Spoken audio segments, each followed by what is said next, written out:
Greetings, everyone, and welcome to ION Africa. My name is Awasar. I'm Assistant Director for Academic Affairs at the African Studies Center here at Michigan State University. And ION Africa is our biweekly seminar series. So we're very grateful today to have Dr. Michelle Moyd as our guest lecturer.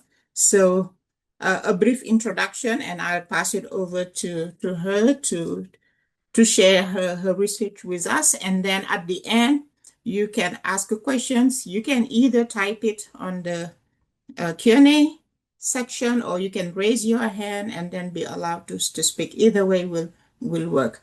So Dr. Moyd is Red Cedar Distinguished Associate Professor of History at MSU. Her book, Violent Intermediaries, African Soldiers, Conquest, and Everyday Colonialism in German East Africa, was published by Ohio University Press in 2014. Her peer-reviewed articles have appeared in Radical History Review, International Labor and Working Class History, and Slavery and Abolition. She is currently at work on Africa, Africans, and the First World War, which is under contract with Cambridge University Press. So thank you very much, Dr. Moyd, for agreeing to share your research, and we look forward to the publishing of the book. Hope it's pretty soon. Yeah, I hope so too. Thank you, Dr. Sarr. So I'd like to, again, thank Dr. Sarr and Dr. Zulu and the African Studies Center for inviting me, and to everyone who's joining today at this really busy time in the semester. I'm really glad to be able to do this. This is a work in progress. It is going to be a chapter of my book, or part of a chapter of my book, so I do invite your questions and comments. And with that, I will start. So the title is on this slide, and today I'm going to be talking to you about World War I in Africa, and I'm going to do so by talking about labor and spirit and resistance in what is today Malawi. And I will come back to explain what this slide is in a bit. So this map is just to orient you to the places I'll be talking about. Nyasaland, as it was called during the British colonial period, is on the left, and you can see that it's bordered by what is today Zambia, Tanzania, and Mozambique. At the time, those places were Northern Rhodesia, German East Africa, and Portuguese East Africa. And then on the right, there's a map that shows two of the locations that are important for understanding the act of resistance that I'll be talking about today in the southern region of Malawi.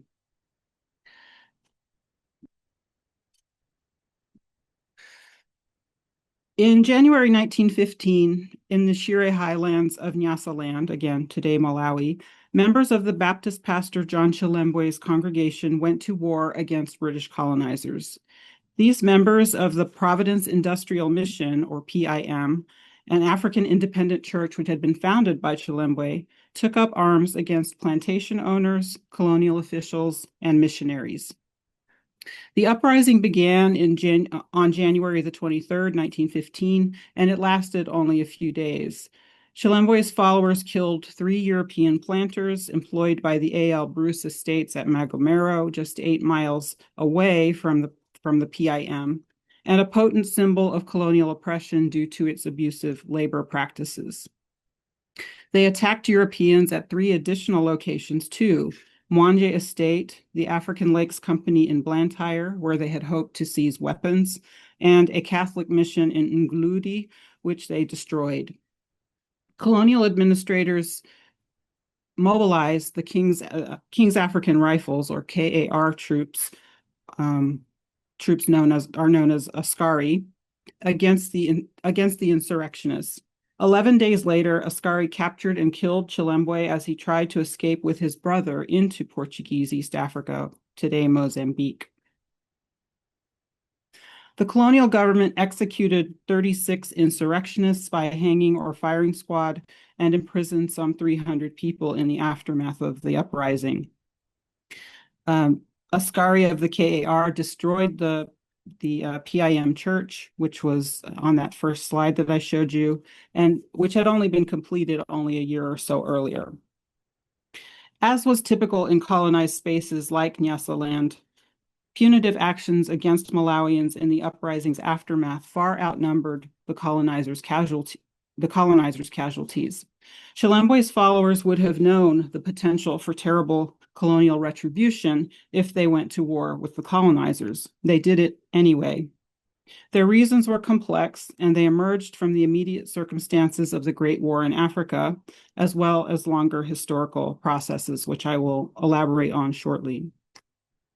In writing histories of World War I, the attraction of linear narrative is an ever-present temptation, holding out the promise of making the incomprehensible global conflict somehow comprehensible. World War I was one of the most consequential ruptures in global history, yet Africa typically only appears in the war's historiography as a so-called sideshow. It provides interesting stories, certainly, but they never quite rise to the level of importance that might disrupt how historians narrate the war's history. The grand narratives of the war relentlessly pull us back to the war in Europe, especially the Western Front, its trenches, and so on. And before I go, so I'll show you, this is just a picture of trenches in Cameroon so that you can see that there were actually trenches on the African continent during the war as well. But certainly the overwhelming image that people tend to think of when they think of World War I is our trenches on the Western Front. And just briefly, to kind of provide some context for understanding what World War I in Africa entailed.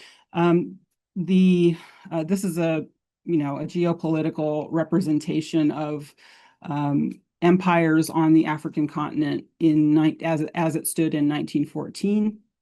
And so you can see that by virtue of Germany and the Central Powers being at war with the Allied powers, Britain, France, Belgium, and so on,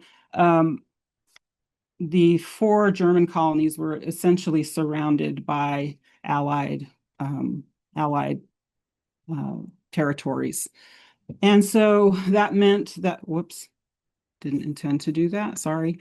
So that meant that when Europe went to war in 1914, they essentially dragged their colonies into it as well. And so as early as August 1914, there were battles being fought on the continent as part of World War I and involving extensive numbers of African troops and laborers who would then, for the rest of the war, be engaged in the inter-imperial struggle. And so today I'm really only just talking about this part of the continent and the war effort. But as you can see, this was an important kind of borderland area that was heavily involved in the war because of the southern approach to German East Africa, which was the longest and most kind of arduous campaign of the 4 that were fought in Africa. So in order to kind of just give you a sense of what I'm trying to do in this book, I've kind of more or less settled on this structure. And what I'm trying to do is center histories like Chilembwe's to show how African peoples experienced the war and to argue for the importance of understanding World War I from African and indeed diasporic vantage points. And so the first 2 chapters of the book kind of lay out the main historical processes and themes that one would need to understand in order to understand what was happening in Africa when the war began in the summer of 1914. Chapters 3 and 4 then kind of dig deeper into two areas that I think are essential for understanding the war in Africa, but which have tended to be kind of sidelined or at least not treated in a way that I think really captures kind of the profound significance of the war for people's understandings of labor and also how people mobilized against colonial abuses, but also in solidarity with each other in order to endure what they were experiencing. And then there's a chapter that essentially tries to examine what happened after the war and what that meant for the next decades in African history. So,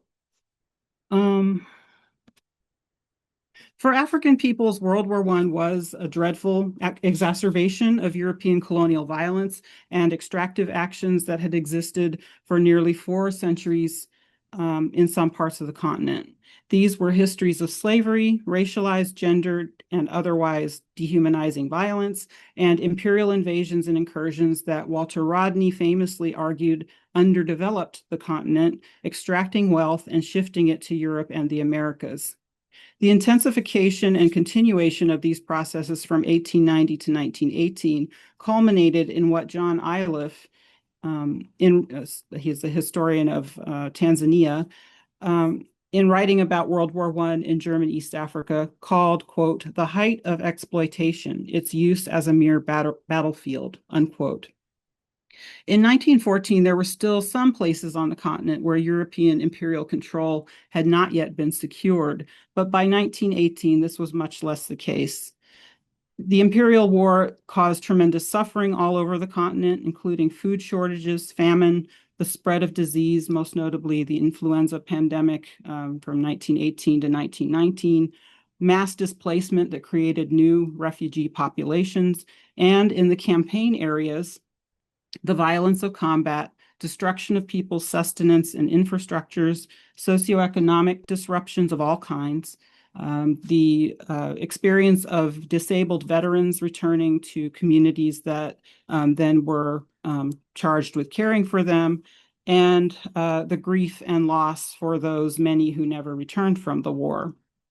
And it was mainly waged by Africans. The war was waged mainly by Africans on the continent, many of whom participated under duress and who bore the brunt of inter-imperial military aggression that had little to do with African people's priorities.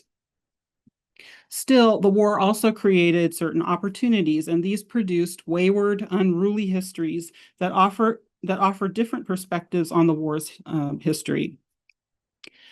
So on this slide, I show some of the kind of categories that I've used for thinking about how resistance manifested or how and why resistance manifested across the continent.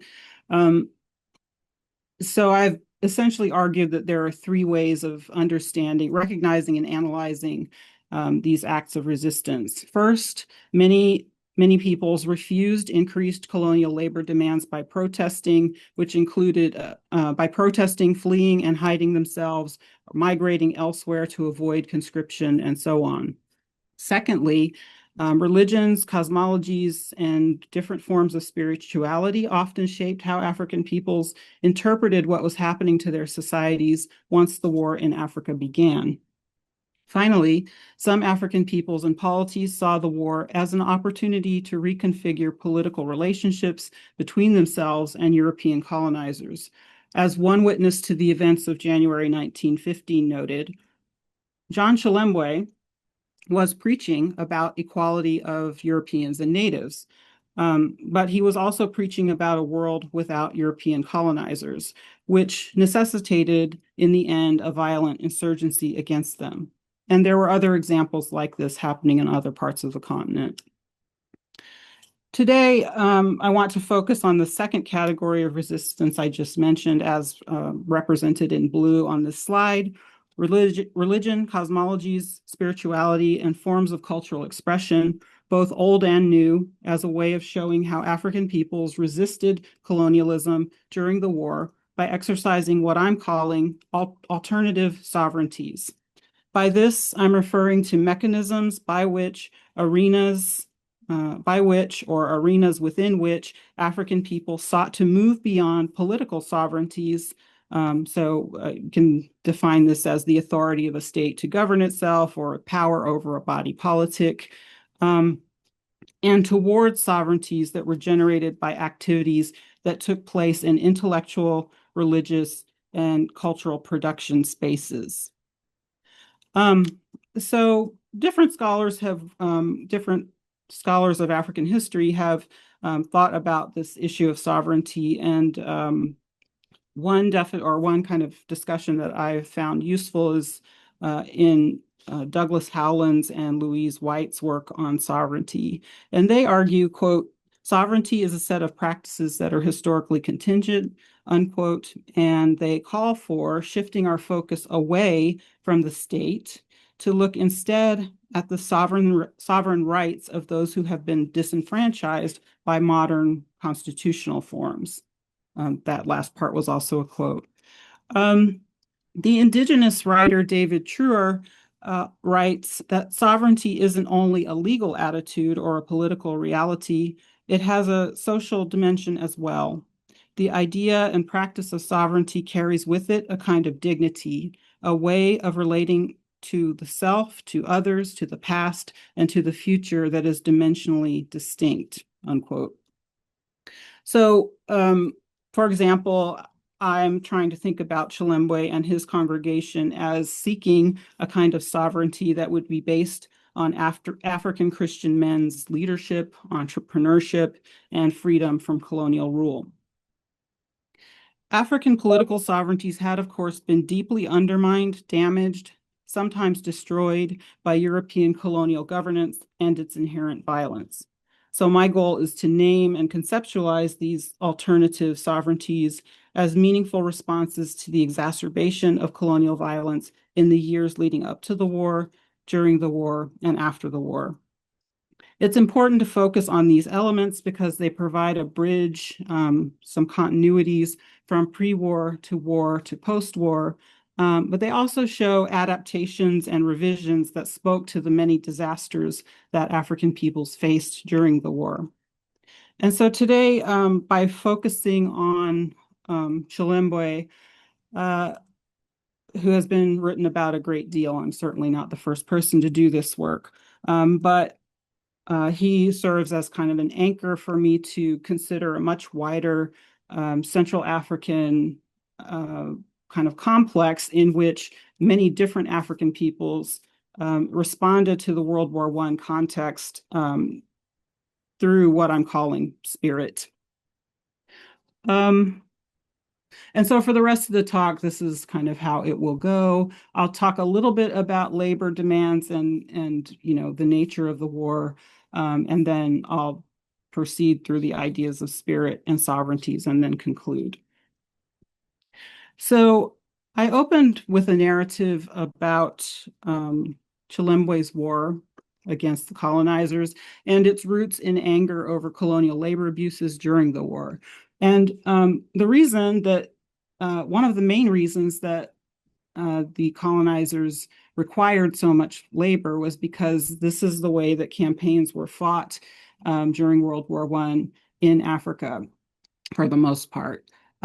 This long column of men who are marching across this vast open landscape is kind of one of the iconic images of World War I from German East Africa. These are German colonial troops. And this is the primary military formation that was used by troops to transit these areas and in combat situations, it could be broken into smaller units who would break off from this column. But primarily, this is the way they moved across these vast distances. In the very back of this column would have been a long train of porters who were carrying all of the equipment that these men needed. And so this is why in the German East African campaign, as well as other campaigns across the continent, mass conscription raids took place to kind of fill the ranks of columns like these. So for those who lived in Nyasa, I'll just show you a couple of other images quickly. So here are porters, a closer look at some porters on the march, again, during the German East Africa campaign. And here, porters also, but in this case, women who also often worked in these contexts. So for those who lived in Nyasaland as well as other parts of Central Africa, the specific effects of the war emerged from the pressures of forced labor recruitment, especially for porters who were known as Tenga Tenga, who were essential to the war effort. According to the historian Melvin Page, who is probably the preeminent scholar of this topic, Nyasaland and Malawi during the First World War, some 200,000 soldiers and laborers mobilized from Nyasaland, which was about 2/3 of the adult male population, again, according to Page's analysis. While extractive colonial labor practices on European-owned and managed plantations predated the war, and a full spectrum of African labor practices predated the colonizers, World War I produced intensive new demands and conditions that foreshadowed wider, deeper, and deadlier extractive horizons. Labor recruitment and conscription were catastrophic practices that forced hundreds of thousands to work for little or no pay or purpose, a sentiment captured by Chichewa speakers' use of the descriptor war of Thangata, or the war of working for no purpose, which emphasized the illegitimacy of European labor practices in contrast to its meaning and function before colonialism, when local leaders could ask for Thangata, literally or originally meaning help, when needed and based on legitimate power. Mainly men were conscripted, which meant that labor that they would have been doing in villages, such as hunting, clearing land, and so on, had to be done by women, which shifted labor dynamics at the household and community levels in significant ways. Labor abuses were a root cause of resistance during the war. But today I want to kind of, for the rest of the talk, focus on what other elements motivated African peoples to imagine worlds otherwise, and sometime to act to usher in the possibility of such worlds. So transitioning to the spirit section. The religious studies scholar Philip Jenkins, who wrote a book on religion and World War I, has argued that, quote, the First World War was a thoroughly religious event, unquote, with long-term effects. It's important to keep this in mind because otherwise it is all too easy to look at a case like Chilembwe's and interpret it as somehow other, when in fact religion infused the global war in numerous ways, including across the African continent. In the English language, the word spirit has numerous connotations. So just looking at the Merriam-Webster dictionary online, it lists things like a supernatural being or essence, a temper or disposition of mind or outlook, especially when vigorous or animated, special attitude or frame of mind, a lively or brisk quality in a person or a person's actions, and so on. And so the word's flexibility appeals to me because it can underpin how I'm using it as, it can underpin the chapter as I'm trying to think about organizing ideas. So this is chapter 4. I use spirit as a multifaceted concept encompassing religion, cosmology, in some cases, spirit mediumship, performance, and organizing that expressed alternative sovereignties rooted in epistemes that had been central to people's lives before the war and which remained so during the war. These manifestations of spirit were elastic, changing to meet people's spiritual needs as increasing mobilities, new contacts, and concentrations and new disasters generated new versions of interpretive and expressive spaces that provided relief, recovery, and hope in a world that refused sovereignty in political terms, but could do little to control the spiritual. So today I'm focusing on the kind of religious and spiritual modes of alternative sovereignties that were expressed in ways that sometimes evoked apocalyptic sensibilities, but can also be thought of as, quote, the beginning coming after the end, as the writer and thinker Rebecca Solnit writes in her latest book. Chilembwe's 1915 war against British colonizers in Nyasaland, Nyasaland, was a world-making action that failed to remake the world. But Chilembwe and his followers imagined a path out of colonial duress and towards a better world for Malawians, a world that would be built on the ruins of European colonialism. And again, I just wanted to emphasize the gendered point here. They also imagined this world as an educated elite patriarchy in which women would conform to respectability norms. But I digress a bit here. Okay. This timeline is just to kind of give you a sense of how events unfolded in the couple of years before the war's outbreak, and then the formation of the Nyasaland Rising Commission of Inquiry in July 1915, which was set up to explore the causes and causes of the uprising, as well as how it transpired. The fact that Chilembwe's war occurred within the first 6 months of World War I's outbreak was not a coincidence. His short-lived insurgency expressed local Malawian resentments of the exponential growth in colonial labor demands in the first 6 months of the war in Africa. Casualties incurred by Malawians at the Battle of Karanga in September 1914, which I'll come back to, and numerous affronts experienced by Chilembwe himself, as well as many of his followers.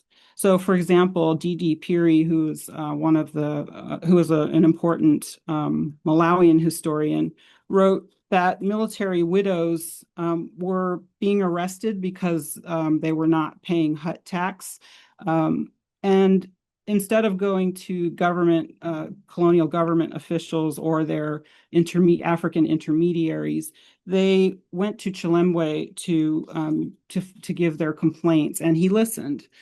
Because, quote, chiefs to whom they used to turn in the days past were now no more than glorified messengers, deprived of traditional powers, land, wealth, and influence. So Chilembwe kind of is standing in this space where he clearly is wielding some authority and power, but in a different mode from colonial governance.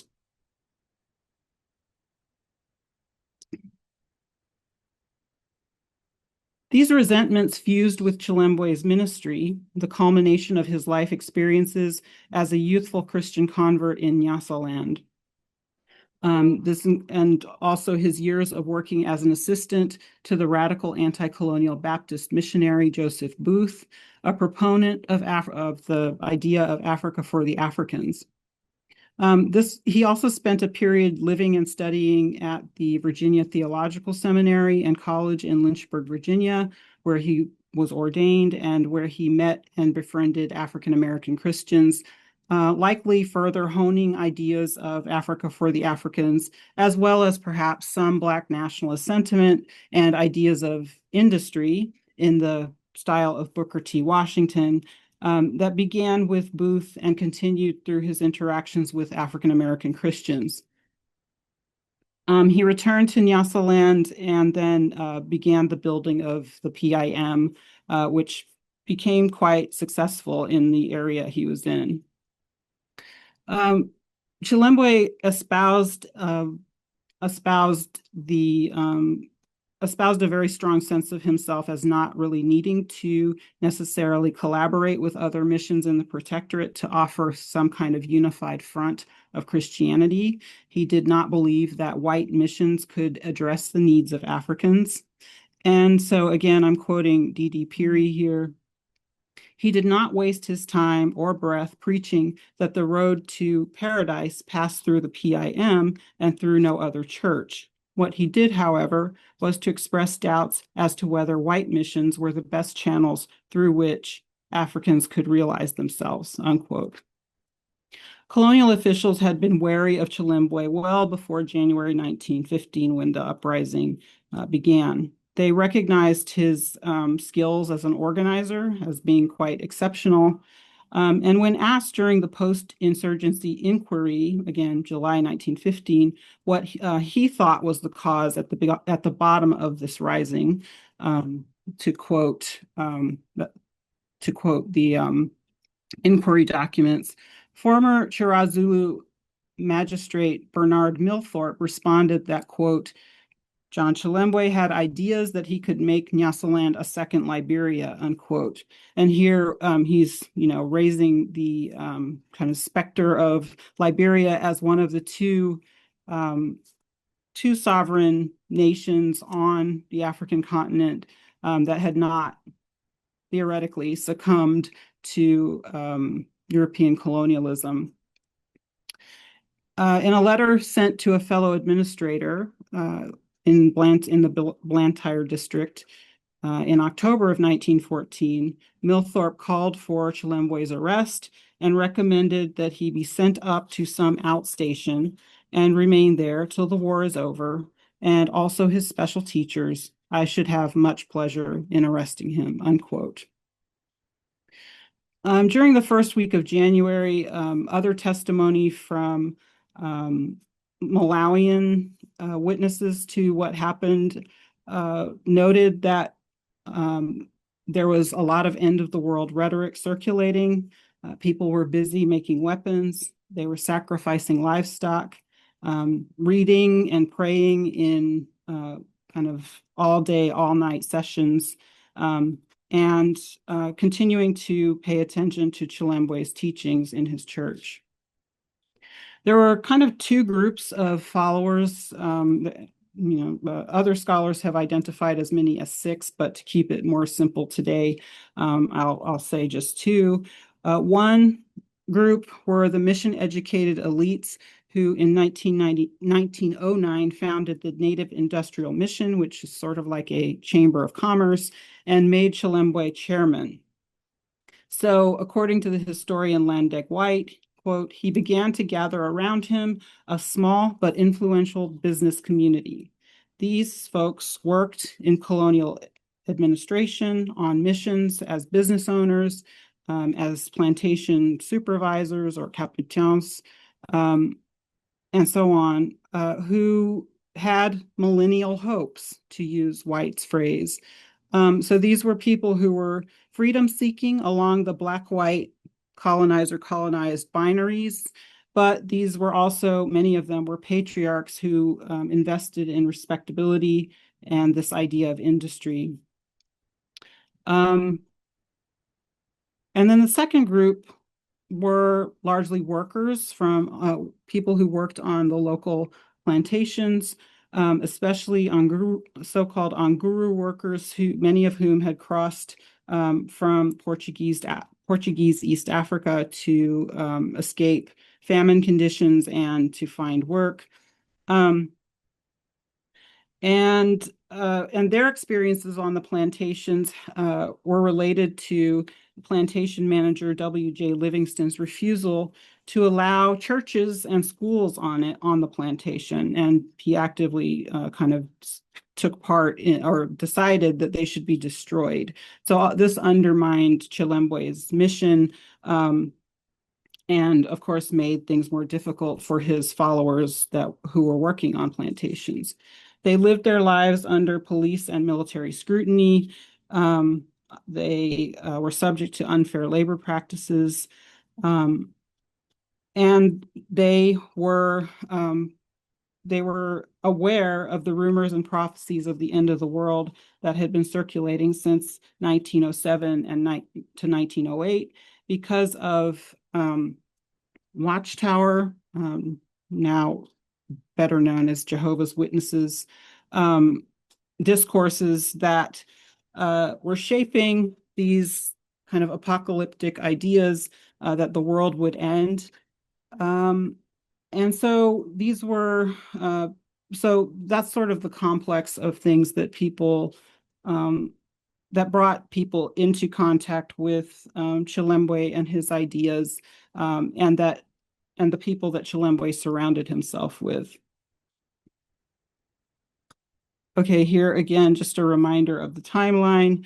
In the interest of time, I can come back to this during Q&A if people are interested, but I'm gonna move to thinking a little bit about the nature of the conditions around, especially around a place known as Magomero, which was a kind of settlement alongside that existed alongside the main estate that where the people that I described a minute ago worked. And here I'm quoting Landeg White again, who points out that it was the situation on the Magomera estate that brought together the different strands in Chilembwe's thinking. Magomera, with its single block of 169,000 acres, was the most graphic example in the whole protectorate of land alienation, while no other employer had in recent years practiced the Thangata system, so the system of work for no purpose, so rigorously or on such a scale. At the same time, Bruce's ban on schools and churches for his African employees, which the BOMA, the colonial center, had upheld, illustrated vividly the obstacles to African advancement, unquote. So, so that's sort of the complex of things that are shaping people's affective and spiritual and intellectual lives in this moment.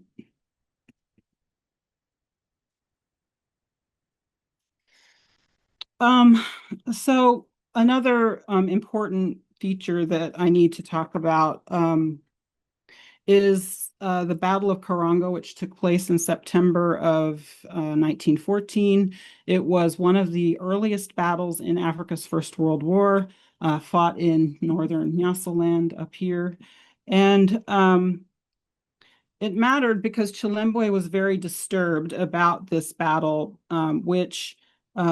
in which over 100 African soldiers lost their lives, and they lost their lives because in a war that had little relevance to them. And this was something that had been on Chilembwe's mind well before World War I as well. He had been he was in anguish over King's African Rifles deployments to Somalia and other places.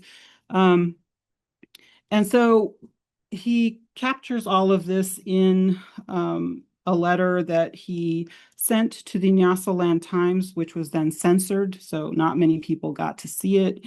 And in that letter, he pointed out the problem of accountability for the colonizers who had essentially demanded that Africans take part in the war, but not, without any sense that they would improve things for the peoples of Nyasaland. And so this is an excerpt from the letter. I've just highlighted a few things there that indicate the acuteness of his analysis of what was happening, that he was pointing to the hypocrisy of European insistence on African engagement in the war, but with no sense of, again, accountability. Okay.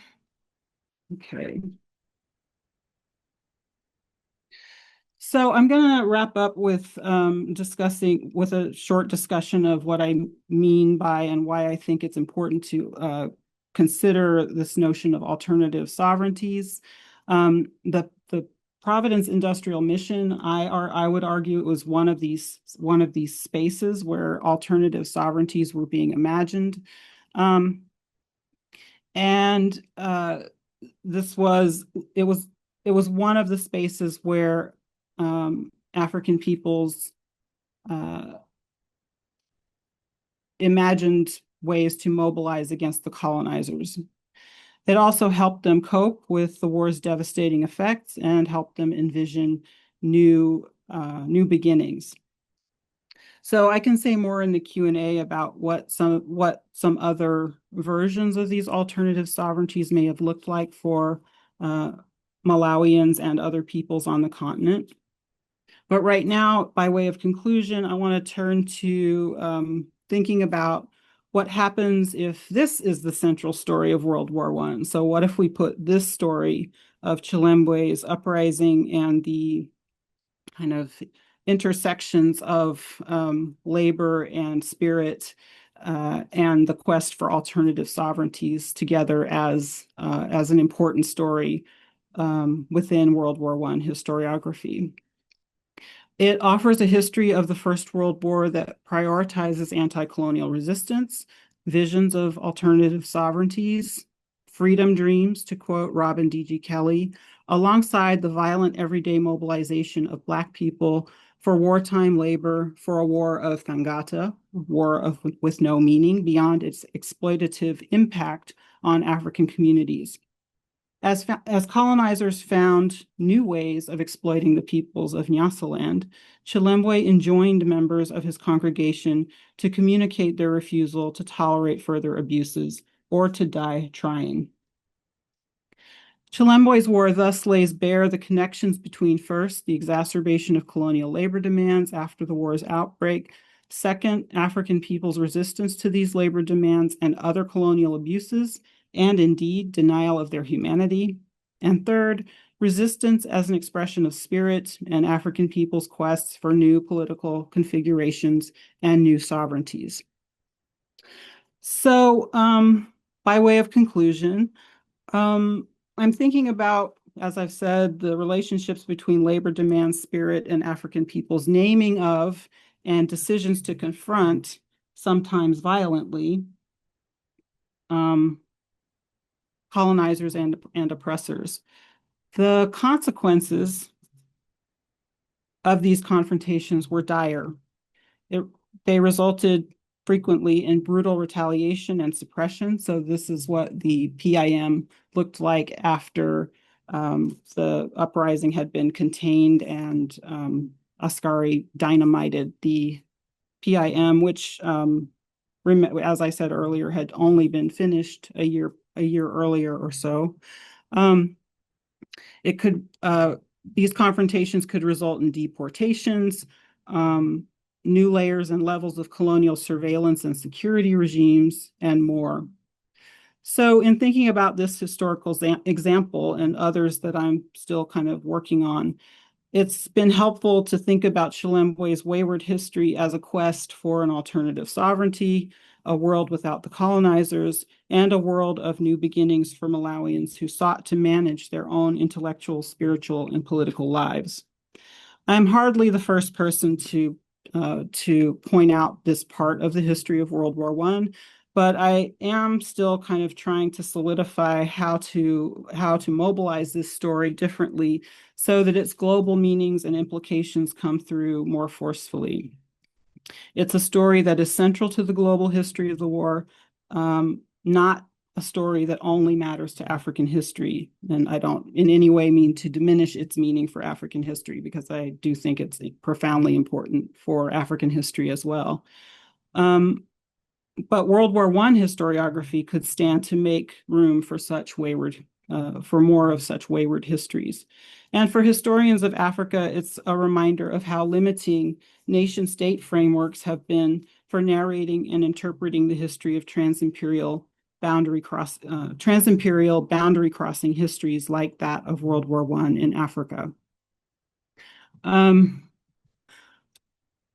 So in kind of thinking about what was available for people to kind of conceptualize what was happening in the world and what the aftermath of World War I wrought, I have a quote by W.E.B. Du Bois, because there's always a Du Bois quote.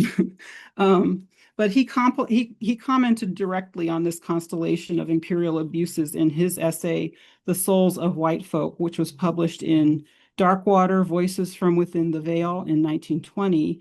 And he explained the origin of World War I this way, and I quote, "The cause of war is preparation for war, and of all that Europe has done in a century, there is nothing that has equaled in energy, thought, and time her preparation for wholesale murder.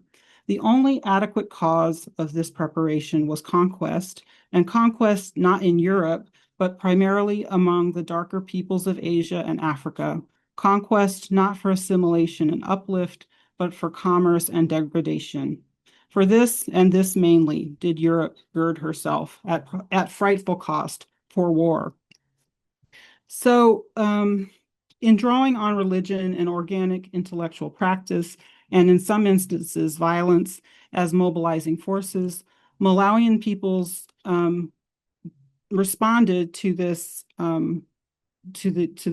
set of abuses that Du Bois so clearly names. By refusing to defer to or seek to explain themselves to the colonizers, and they named the violence being perpetrated against them. Their willingness to assume the risks and hazards of enacting violent insurgency indicates the depths of discontent many peoples of the Shire Highlands felt, along with many others in Nyasaland and indeed elsewhere on the continent as well. 111 years later, it's worth following their example of explicitly naming the multidimensionality of imperial violence and clearly identifying those who bear the brunt of racial capitalism, empire, and warfare. Thank you. Thank you very much, Dr. Moyd, for a very informative talk. And you, audience, you can raise your hand and be unmuted to ask your questions, or you can type it in the Q&A. I see that some people, okay, Susan has raised her hand. I will go ahead, Susan. Thank you, Michelle. I'm wondering, for those of us, I really enjoyed your talk. For those of us who aren't trained as historians, would you mind just telling us a little bit about how you went about collecting this data and do your research? Oh, sure.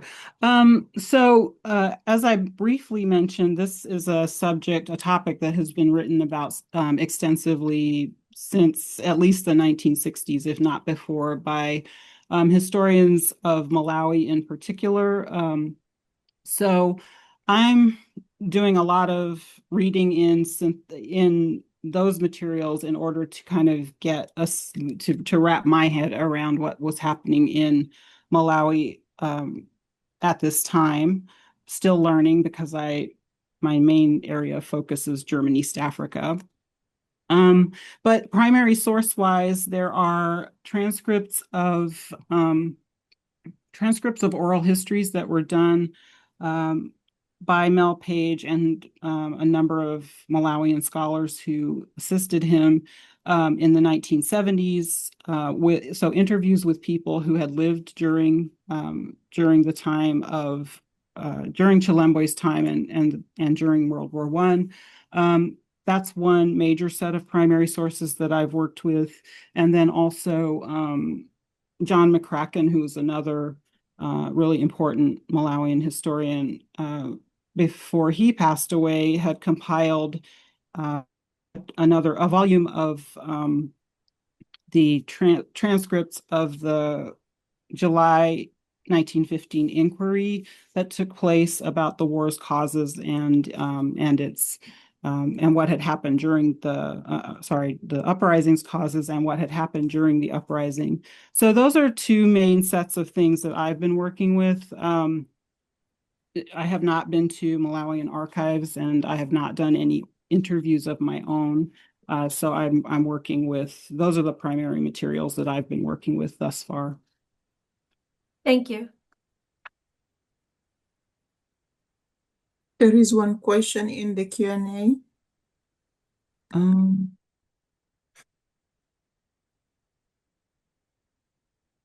the show so I can see. Okay. So Emmanuel. Oh, where I don't see a question. Okay. Scroll back up. Sorry. Now Yeah, yeah, okay. um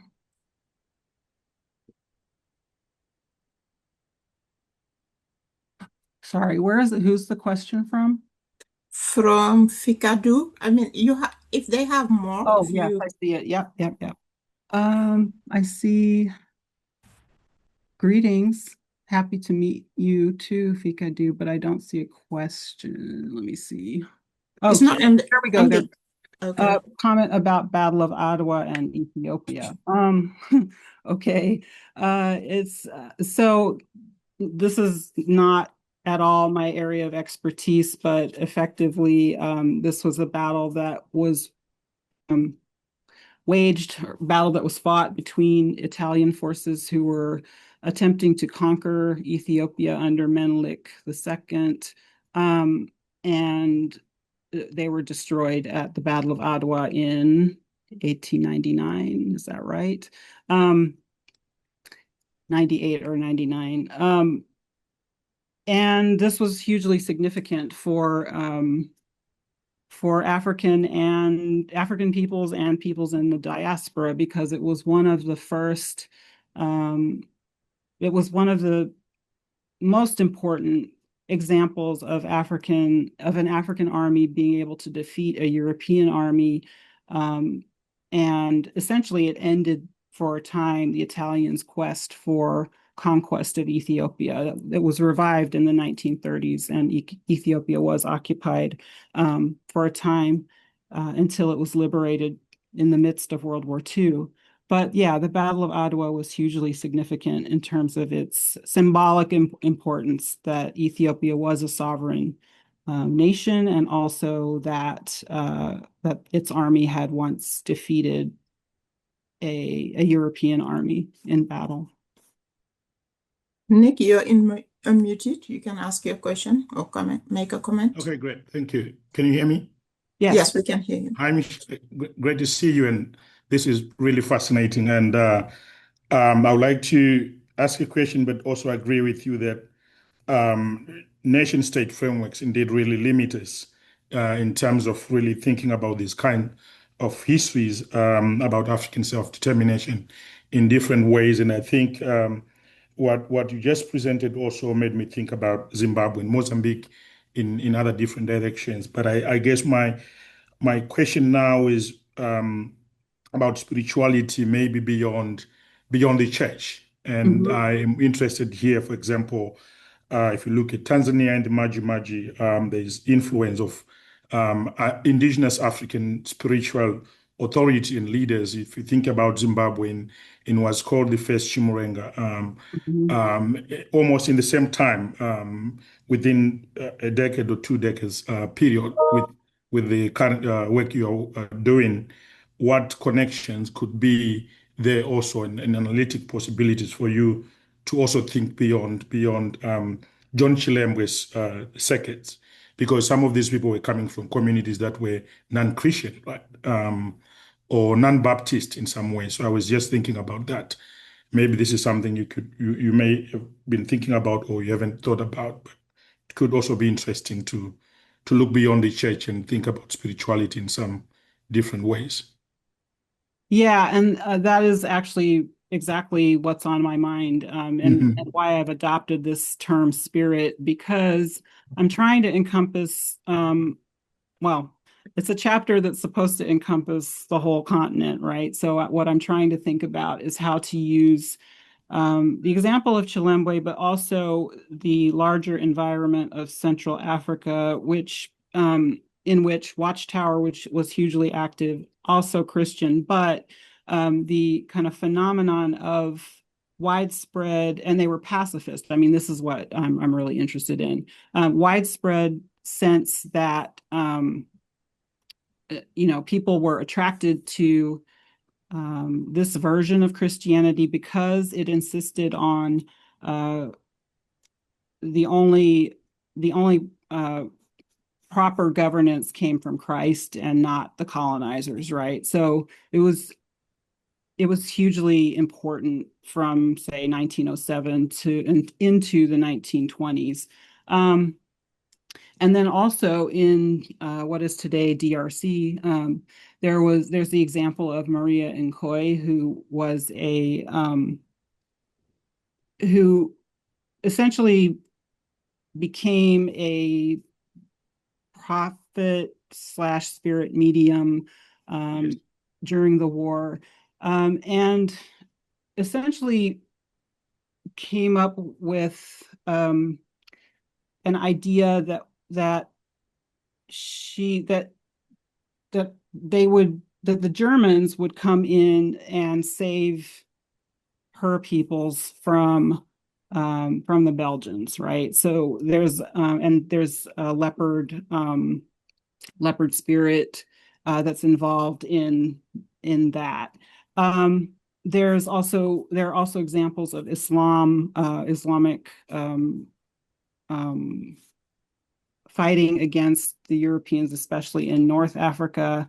And by the end of the war, there are also brotherhoods, Sufi brotherhoods and such, that are attracting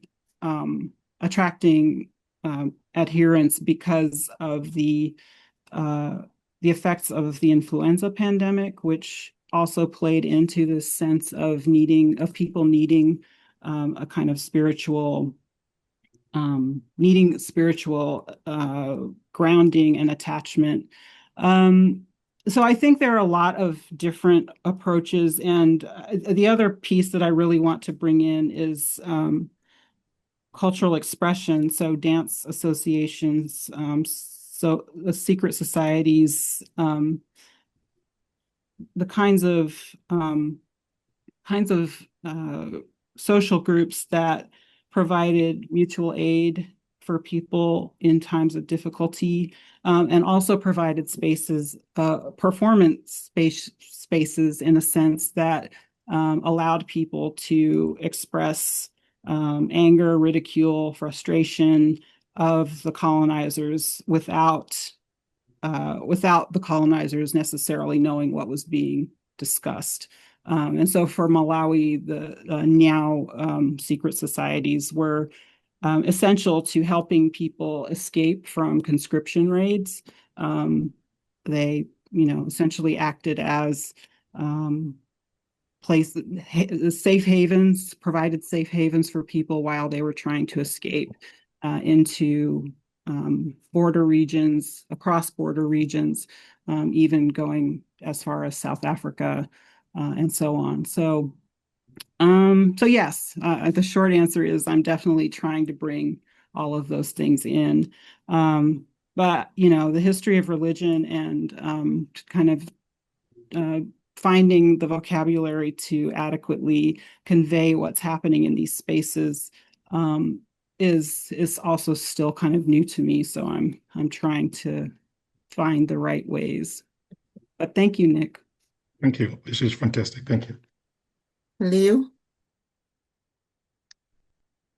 Yeah, well, thank you very much, Michelle. This is quite enlightening for me coming from Malawi, and I really like how you framing this history as part of, just history, like not just African. And I think that this early resistance against colonialism is often forgotten. This is all the way in the 1915s, and people start to think, the 1950s with Kwame Nkrumah and others as the period when a lot of these stirrings are happening. But, this is a long history going back, like 60 years before then. So, and then also, and I also like how you are framing a constellation of factors that people were resisting against. The forced labor, the Tangata, and the conscription in the World War. But there's also, I wonder to what extent you've gone to other factors as well, as even forced agricultural practices. If you're farming, you have to follow this. I wonder if you were able to link it up to taxation as well. Because even in my time, in my early years, I remember times when there were tax collection times for the rural masses, and people would escape into the hills to avoid being taxed, even after independence, the early years, and how some of these continuities might have happened. And for Malawi too, John Chilembo is really proud. Malawians are really proud of this. And I remember growing up. So 3rd March is a national holiday in Malawi, and Chilembo Day to commemorate this. And as young people, it was really strictly enforced. So it was like those officers' clause, no activities, no drinking, and all that. And I remember one of our highlights was listening to a radio play that they had generated uh, about John Chilembo in the afternoon. And for young people, it's how we learned the history. And although the government then had co-opted it to link in the new president, as though Chilembo had foretold the coming of Kamuzu Banda then. But it's really been a history for us, and we continue to do that. So I commend you, and then just to start thinking about these other connections, but also the importance of religion, because the continuities. I think in Malawi, the Catholic Church has become really important as a commentator on political abuses.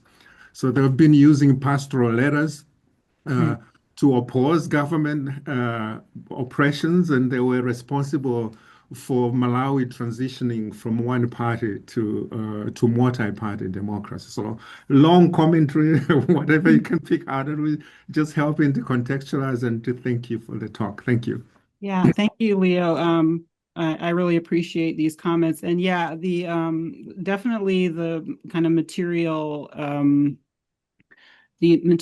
issues of forced agriculture, which the plantation was Yeah. the most kind of visible, but and then yes, taxation. I mentioned the one instance of Askari wives, widows who were upset about having to pay a hut tax because they believed they were exempt, and that they, instead of complaining to the Boma, they go to Chilembwe, who has become this sort of authority figure. But yes, I agree. There's more context building to do, and especially within World War I, these questions of forced labor, forced production, other mining interests all over the continent, right?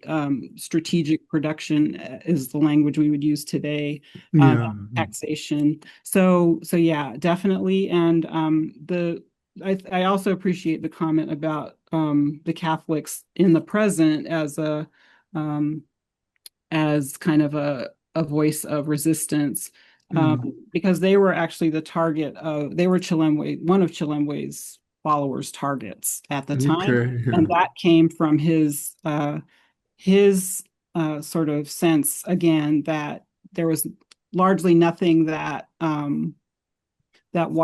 European missions had to offer, but also that Catholics had in some ways sort of positioned themselves very staunchly against the Presbyterians and others who were operating in the region, right? So it's very complicated, but thank you so much, Leo. I appreciate you. Any more questions or comment? I have a question, Michelle, about the trenches. I was just wondering if you could comment, because I'm from West Africa, and I'm wondering if was this all over Africa, or was it just in some parts of Africa? And maybe just comments and who was fighting against who? Because my understanding, the history I was doing more, at least in Senegal, it was soldiers taken to Paris and serving. So I'm like you said, I am not very familiar of these trenches happening in Africa during World War I. I'll just share my slides again, because then I can put a map up.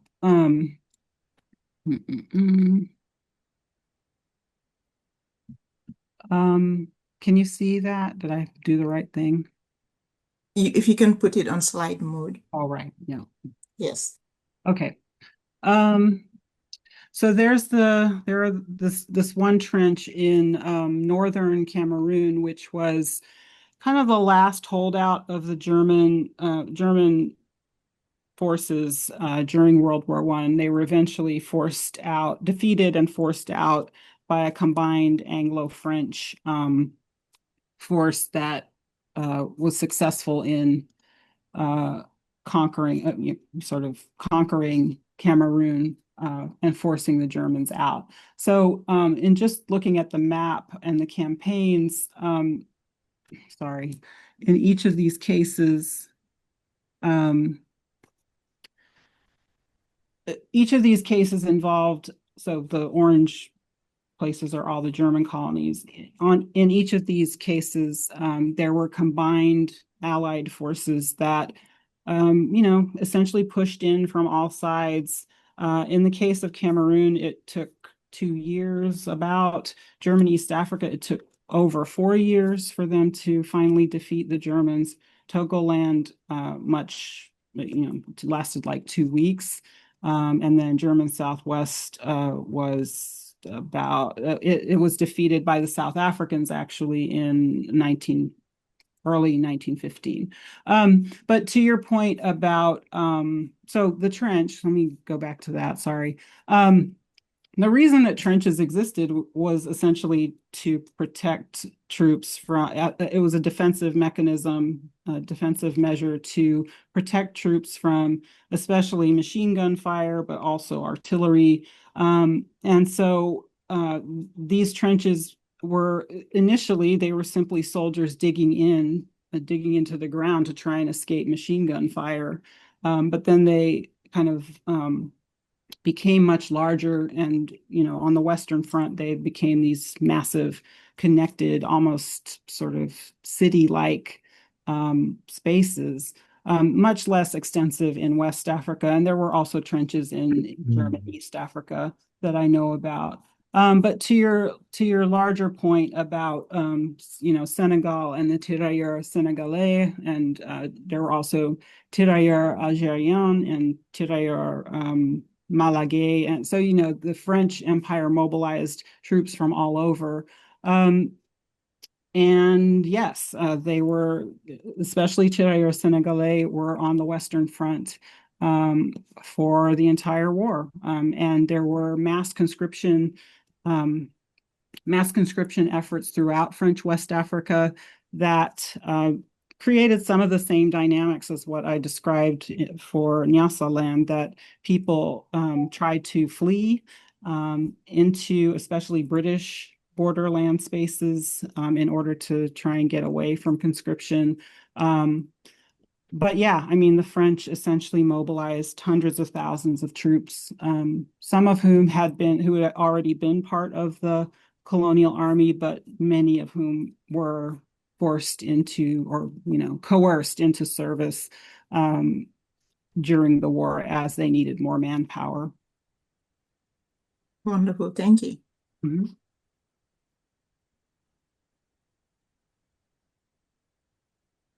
So there is one comment there. Okay, get out of this again.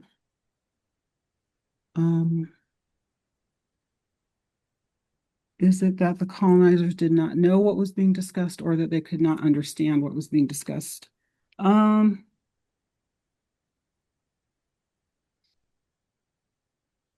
think sometimes it could be one or the other. Language was an issue, right? If people were convening and speaking in Chichewa and British administrators did not speak that language, then they couldn't know. That said, they, of course, did have people like Ascari who could speak different languages and who could communicate what was being said to them. But, the reason that surveillance of social groups and organizations like NIAO or in German East Africa, Beni, the Ngoma, dance associations. They were heavily surveilled by colonial governments because they could sense that people were gathering around these societies and kind of associations, organizations, and they understood that those movements were having an impact on their ability to, during the war, recruit, and then after the war to kind of reestablish a sense of colonial order. But they assumed that they were dangerous, right? And I guess what I want to get at is what's going on inside of those spaces to the extent that I can, in an attempt to understand how African peoples sought to address their experiences during the war. Do I have any examples of epistemic dysfunction? Sometimes within church context, certainly. Chilembwe's church, there were Watchtower members within his congregation, and they were pacifists. So they were kind of diametrically opposed to anybody who was espousing violent uprising. So that's just one example, but I think within Chilembwe's church, and certainly probably in other spaces,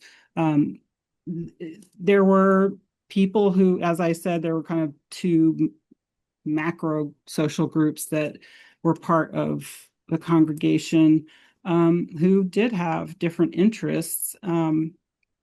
Entrepreneurs have people who consider themselves entrepreneurs and who intend to live their lives as businessmen have different interests, priorities, perhaps, than Nguru workers who are trying to kind of just make lives for themselves away from the harshness of Portuguese East Africa,